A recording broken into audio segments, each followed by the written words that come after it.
اعوذ باللہ من الشیطان الرجیم بسم اللہ الرحمن الرحیم وما تكون في شأن وما تتلو منه من قرآن ولا تعملون من عمل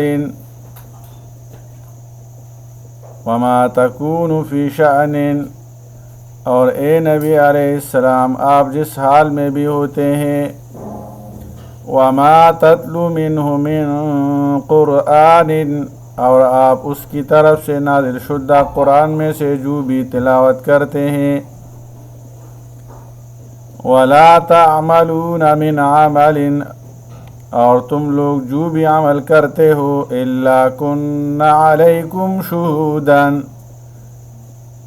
ہم تم پر گواہ ہوتے ہیں، استفیدون فیہ، جب تم اس میں مشغول ہوتے ہو، تفیدون مشغول ہونا، شہودا گواہ، وما يعزب عن ربک من مثقال ذرۃ، اور آپ کے رب سے ذرہ برابر بھی کوئی چیز نہیں چھپتی، فی الارض زمین میں، ولا فی السماء، اور نہ آسمان میں، ولا اصغر من ذالک، اور نہ اس ذرہ سے کوئی چھوٹی چیز، ولا اکبر، اور نہ بڑی، الا فی کتاب مبین، مگر واضح کتاب لوح محفوظ میں درج ہے۔ اس آیت میں بیک وقت رسول اللہ صلی اللہ علیہ وسلم اور مشرکین دونوں کو خطاب ہے۔ ایک طرف رسول اللہ صلی اللہ علیہ وسلم لوگوں کی ہدایت کے لیے قرآن حکیم سناتے ہیں اور اس کے ذریعے جہاد کر رہے ہیں، دوسری طرف مخالفین رسول اللہ صلی اللہ علیہ وسلم اور اہل ایمان کو تکلیفیں پہنچا کر اسلام کی راہ سے روکنے کی کوشش کر رہے ہیں۔ کائنات میں اللہ کے اذن سے کوئی چیز باہر نہیں، بندوں کا کوئی کردار اس کی نظروں سے اوجھل نہیں۔ اس کے ساتھ تلاوت قرآن حکیم کا خاص طور ذکر کیا گیا ہے اور فضیلت قرآن کو بیان فرمایا ہے، اور یہ کہ ہر چھوٹی بڑی چیز کا اندراج لوح محفوظ میں ہے۔ اللہ کی وسعت علم کے بیان کی حکمت یہ ہے کہ مخالفین کو تنبیہ ہو جائے اور رسول اللہ صلی اللہ علیہ وسلم اور آپ وسلم کے ذریعے اہل ایمان کو تسلی نصیب ہو۔ اس آیت میں اللہ کے علم محیط اور اس کی بھی مثال وسعت کا ذکر رسول اللہ صلی اللہ علیہ وسلم کو مخاطب کر کے کیا گیا ہے کہ آپ صلی اللہ علیہ وسلم جس کام اور جس حال میں ہمیشہ ہوتے ہیں یا قرآن حکیم پڑھتے ہیں، اس کا کوئی جز ہم سے مخفی نہیں اور پوشیدہ نہیں۔ اسی طرح تمام انسان جو کچھ عمل کرتے ہیں وہ ہماری نظروں کے سامنے ہے، اور آسمان و زمین میں کوئی ایک ذرہ بھی ہم سے چھپا ہوا نہیں ہے۔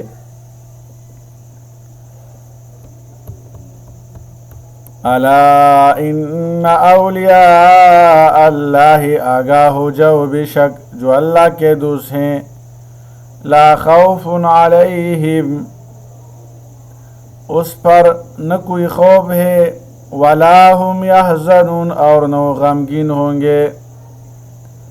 اللہ کے فرمان برداروں کا ذکر جنہیں اللہ کے اولیاء کہا گیا ہے۔ ولایت کا معنی ہے قرب، اور کسی چیز کا انتظام کرنا۔ اولیاء ولی کی جمع ہے جس کے معنی قریب، محب، صدیق، مددگار وغیرہ۔ مومن کے لیے کہا جاتا ہے کہ وہ اللہ کا ولی ہے، یعنی وہ اللہ کی معرفت اور اس کے جمال اور جلال کے نور میں مستغرق ہونے کی وجہ سے اس کے قریب اور مقرب ہو چکا ہے۔ قرب کی دو قسمیں ہیں، ایک وہ قرب جو ہر انسان بلکہ کائنات کے ذرہ ذرہ کو اپنے خالق سے ہے، اور اگر یہ قرب نہ ہو تو کوئی چیز موجود نہ ہو سکے۔ نحن اقرب الیہ من حبل الورید، ہم شرک سے بھی زیادہ اس سے قریب ہیں۔ میں اسی قرب کی طرف اشارہ ہے۔ دوسرا قرب وہ ہے جو صرف خاص بندوں کو میسر ہے، اس سے قرب محبت کہتے ہیں۔ قرب محبت کے بھی شمار درجے ہیں، اس قرب محبت کا سب سے بلند اور ارفع مقام وہ ہے جہاں محبوب رب العالمین فائز ہیں۔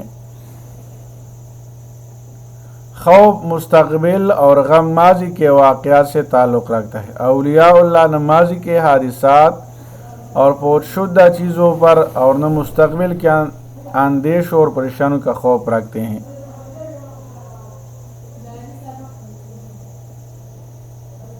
وَلَا يَحْزُنْكَ قَوْلُهُمْ، لہذا ان کی باتیں آپ صلی اللہ علیہ وسلم کو غمگین نہ کرے۔ ان العزت للہ جمیعا، بے شک ساری عزت اللہ ہی کے لیے ہے۔ هو السمیع العلیم، خوب سننے والا، خوب جاننے والا ہے۔ وہ سچے اور مخلص مومن ہوتے ہیں جن کے دل نور ایمان سے منور ہوتے ہیں، وہ اللہ کی اطاعت سے سرشار رہتے ہیں اور گناہوں سے اجتناب کرتے ہیں۔ اولیاء کون لوگ ہیں؟ اس کے بارے میں فرمایا کہ جو لوگ ایمان لائے اور تقوی اختیار کیے، یہ لوگ اولیاء اللہ ہیں۔ الذین آمنوا وکانوا یتقون،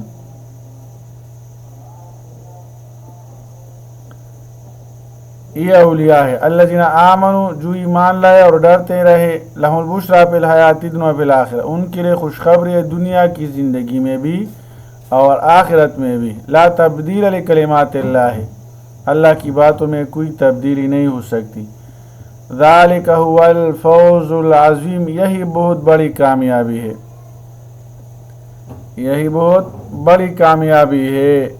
اولیاء اللہ کے لیے دنیا و آخرت کی بشارتیں دی گئی ہیں، یہ بشارتیں حتمی اور یقینی ہیں، یہی حقیقت میں سب سے بڑی کامیابی ہے۔ حدیث مبارک کے مطابق اس بشارت سے اچھے خواب مراد ہیں جنہیں آدمی خود دیکھے یا اس کے لیے دیکھا جائے، اس کے لیے کوئی اور دیکھے۔ مطلب یہ ہے کہ مومن بندے ایسے خواب دیکھ لیتے ہیں جن میں ان کے لیے خیر و خوبی کی اور حسن خاتمہ کی اور اعمال کے عند اللہ مقبول ہونے کی، نیز جنت میں داخل ہونے کی خوشخبری ہوتی ہے۔ بعض مفسرین اس بشارت سے دنیا میں نیک نامی بھی مراد لیتے ہیں، جیسے کہ ایک حدیث میں ہے کہ حضرت ابو ذر نے عرض کیا، یا رسول اللہ، ارشاد فرمائے ایک شخص کوئی خیر کا کام کرتا ہے اور لوگ اس پر اس کی تعریف کرتے ہیں، اس کی وجہ سے اس کا ثواب ختم تو نہیں ہو جاتا جبکہ اس نے وہ عمل اللہ کے لیے کیا ہے؟ آپ صلی اللہ علیہ وسلم نے فرمایا کہ یہ تو مومن کے لیے ایک بشارت ہے جو اس دنیا میں اسے مل گئی۔ وَلَا يَحْزُنْكَ قَوْلُهُمْ إِنَّ الْعِزَّةَ لِلَّهِ جَمِيعًا هُوَ السَّمِيعُ الْعَلِيمُ۔ رسول اللہ صلی اللہ علیہ وسلم اور حلیمان کو مخالفین اسلام کی بد کلامی سے غم زدہ نہ ہونے کی تلقین کی گئی ہے۔ حقیقی غلبہ، قوت و عزت اللہ ہی کے ہاتھ ہیں۔ مخالفین بالآخر مغلوب ہوں گے اور حق کو عزت اور غلبہ نصیب ہوگا۔ الا ان للہ من فی السماوات، آگاہ ہو جاؤ بے شک اللہ ہی کے لیے ہے جو کوئی آسمانوں میں ہے، ومن فی الارض، اور جو کوئی زمینوں میں ہے، وما یتبع الذین یدعون من دون اللہ، اور جو لوگ اللہ کے سوا شریک کو پکارتے ہیں، یدعون من دون اللہ، پکارتے ہیں اللہ کے سوا، یدعون پکارنا، شرکا شریکوں کو، وہ کسی کی پیروی نہیں کر رہے، یتبعون وہ کسی کی پیروی نہیں کر رہے، یتبعون کا معنی ہے الا الظن، وہ تو صرف گمان کی پیروی کرتے ہیں، وَإِنْهُمْ إِلَّا يَخْرُصُونَ، اور وہ صرف جھوٹا اندازہ لگاتے ہیں۔ آسمان و زمین کی ہر چیز اللہ کی ملکیت میں ہے، اللہ کے سوا نعوذ باللہ دوسرے شرکاء کو پکارنے والے محض گمان کی پیروی کرتے ہیں، ان کے پاس شرک کی کوئی دلیل نہیں، محض گمان اور اندازے ہیں۔ زمین و آسمان کا منتظم اور مدبر کون ہے؟ جو اس کو سنبھالے ہوئے ہیں اور اس کو چلا رہے ہیں۔ یہ سوال ہر زمانے میں انسان کی تلاش کا مرکزی نقطہ رہا ہے، مگر اس سوال کا صحیح جواب پانا اسی وقت ممکن ہے جب کہ آدمی ماوراء الطبیعیات، یعنی حیوانات، نباتات، جمادات، یعنی مادی دنیا سے باہر کی دنیا تک دیکھ سکے، اور ماوراء الطبیعیات یعنی ظاہری مادی دنیا سے الگ تصوراتی دنیا تک دیکھنے والی آنکھ کسی کو حاصل نہیں۔ یہی وجہ ہے کہ ہر وہ جواب جو خود قائم کرتا ہے وہ محض قیاس و گمان کی بنیاد پر ہوتا ہے، نہ کہ حقیقی علم کی بنیاد پر۔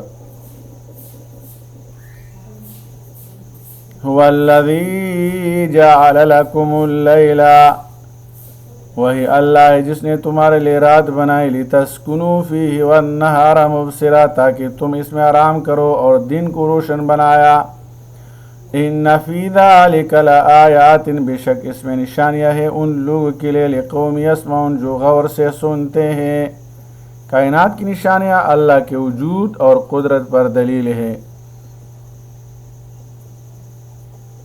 قالوا اتخذ اللہ ولدا، وہ کہتے ہیں اللہ نے بیٹا بنا لیا ہے، سبحانہ، پاک ہے، هو الغنی، وہ بے نیاز ہے، لہو ما فی السماوات و ما فی الارض، اسی کا ہے جو کچھ آسمانوں میں ہے اور جو کچھ زمینوں میں ہے۔ ان عندکم من سلطان بہذا، تمہارے پاس اس کی کوئی دلیل نہیں۔ اتقولون علی اللہ ما لا تعلمون، کیا تم اللہ کے بارے میں بات کہتے ہو جو تم نہیں جانتے۔ کفار عرب کا یہ عقیدہ تھا کہ فرشتے نعوذ باللہ اللہ کی بیٹیاں ہیں۔ اس کے رد کے لیے دو دلیلیں پیش فرمائی جا رہی ہیں۔ پہلی دلیل ہے کہ وہ غنی ہے، یعنی وہ کسی کا محتاج نہیں، اور کائنات کا ذرہ ذرہ اپنے وجود، اپنی نشو و نما اور اپنی بقا میں اس کا محتاج ہے۔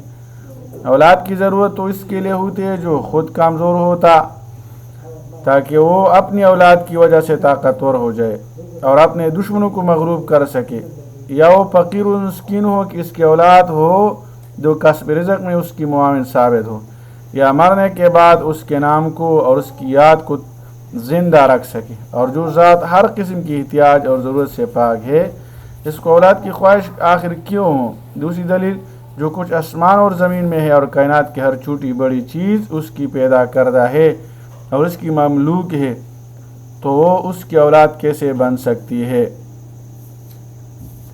قل ان الذین یفترون علی اللہ الکذب، فرما دیجئے بے شک جو لوگ اللہ پر جھوٹ باندھتے ہیں، لا یفلحون، وہ کامیاب نہیں ہوں گے۔ فلاح کا معنی ہے مقصود اور مطلوب تک پہنچنا اور ہمیشہ کی دائمی کامیابی سے ہمکنار ہونا، جبکہ فلاح نہ پانے کا مطلب یہ ہے کہ وہ شخص اپنی کوششوں میں کامیاب نہ ہو، بلکہ اگر وقتی طور سے کچھ ہاتھ بھی لگ جائے تو بھی بالآخر دائمی ناکام اور نامراد ہو۔ بعض لوگ گھٹیا مقاصد کے ساتھ پوری نتائج کے طالب ہوتے ہیں، تو جب انہیں اپنا مطلوب جلد حاصل ہو جائے تو وہ سمجھتے ہیں کہ وہ کامیاب ہو گئے، حالانکہ وہ ظاہری اور سطحی مطلوب ہے جس کے پیچھے خوفناک عذاب کروٹ لے رہا ہے۔ چند روزہ عیش کا خاتمہ یقینی ذلت اور مصیبت پر ہو تو اسے فلاح نہیں کہہ سکتے۔ متاع فی الدنیا، ان کے لیے کچھ فائدہ ہے دنیا میں، ثم الینا مرجعہم، پھر انہیں ہماری ہی طرف واپس آنا ہے، ثم نذیقہم العذاب الشدید، پھر ہم انہیں سخت عذاب چکائیں گے، بما کانوا یکفرون، اس وجہ سے کہ وہ کفر کیا کرتے تھے۔ اللہ تعالیٰ نے واضح فرمایا کہ یہ خسیس اور حقیر مطلوب دنیاوی زندگی متاع قلیل ہے، پھر بہرحال انہوں نے مرنا ہے اور مرنے کے بعد اللہ کے پاس لوٹ کر جانا ہے، اور وہاں انہوں نے اپنے کفر اور تکذیب کی وجہ سے دائمی عذاب بھگتنا ہے۔ تو یہ کامیابی نہیں ہے بلکہ واضح ناکامی ہے۔ اللہ تعالیٰ عمل کرنے کی توفیق عطا فرمائے۔ وصلی اللہ تعالی علی خیر خلقہ محمد وآلہ واصحابہ اجمعین برحمتک یا ارحم الراحمین۔